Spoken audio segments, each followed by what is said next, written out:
In my village, there is a rule nobody ever talks about. It isn't written on signs, not in books, not online, but everyone follows it. After midnight, nobody whistles, not inside, not outside, not softly, not by accident. I laughed the first time I heard it, until someone explained to me that whistling isn't just a sound, it's an invitation. I moved to the village in winter, small houses, narrow streets, endless forest. Silence feels different here than in the city. No traffic, no distant sirens, only wind, and sometimes nothing. My neighbor told me about the rule on my second evening. She stood in my doorway holding a bowl of soup. She was old, not wrinkled old, more dried out, as if her body had been slowly disappearing for years. "If you want to live here," she said, "you must remember one thing." I nodded politely. "After 12, don't whistle." I smiled. She did not smile back. "Do you have pets?" she asked. "No." "Good." She set the soup down. "And if you hear it anyway, don't open the door." I wanted to ask what she meant, but she was already gone. That night I heard nothing. The next night, nothing. A week passed. I almost forgot the conversation, until one evening I was washing dishes. It was 12:32 a.m. I knew because the microwave clock glowed bright green. My mind was empty, and without thinking, I whistled. A short tune, 2 notes. I stopped immediately. My heart jumped. I laughed nervously. Superstition, small town nonsense. Nothing happened. 10 seconds, 20, 30. Then I heard a whistle in return from outside, the exact same tune. Not human. Too perfect. No breath between the notes. As if the sound came from something without lungs. I froze. The whistle came again. Closer. I turned off all the lights. I don't know why. I think part of me believed darkness meant invisibility. The whistling was now at the edge of my yard. No footsteps, no rustling leaves, no gravel, only whistling. I crept toward the window. I didn't look outside. I still don't know why I thought that was a good idea. The whistling stopped. My breathing suddenly felt painfully loud.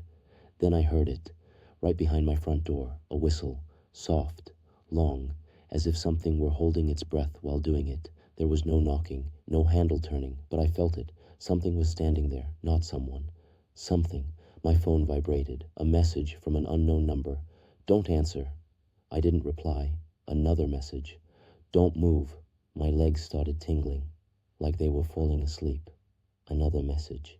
"It copies sound." I thought about my whistle. My stomach twisted. Another message appeared. "It can't come inside unless you acknowledge it." I didn't understand. Then I heard my voice.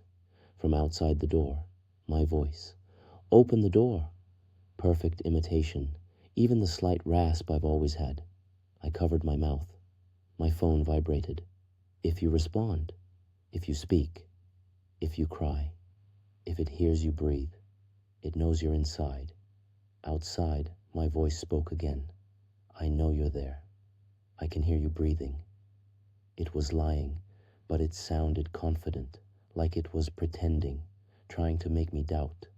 Minutes passed, maybe hours. My legs burned, my chest ached. Then I heard footsteps, real footsteps, more than one. Voices. The whistle stopped. Cars. Morning. I collapsed. There was knocking, real knocking. Police. My neighbor stood behind them. She didn't look surprised. She looked tired, like she had seen this before. She came by later that day. "You whistled," she said. I nodded. It answered. I nodded again. She sighed. "Then it has your voice now." I asked what that meant. She looked at my throat. "It can call you. Someday, you'll think you're hearing yourself." I asked how to stop it. She shook her head. "You can't." That night I lay in bed, afraid to move, afraid to breathe. At 3:11 a.m. I heard something. No whistling, no footsteps. My voice from the hallway, very softly.